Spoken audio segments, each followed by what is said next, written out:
Alright, I just stick this in between here and just play with it. Hopefully it'll stay.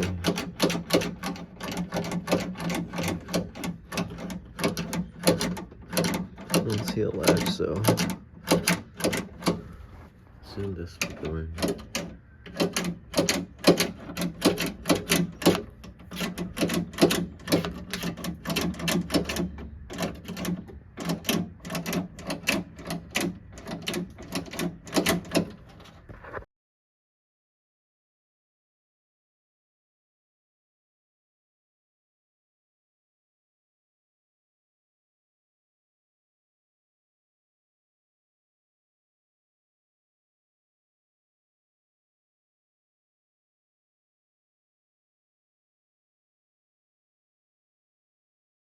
Alright, here's the ball, and I'm going to try to put it between that one over here, right there.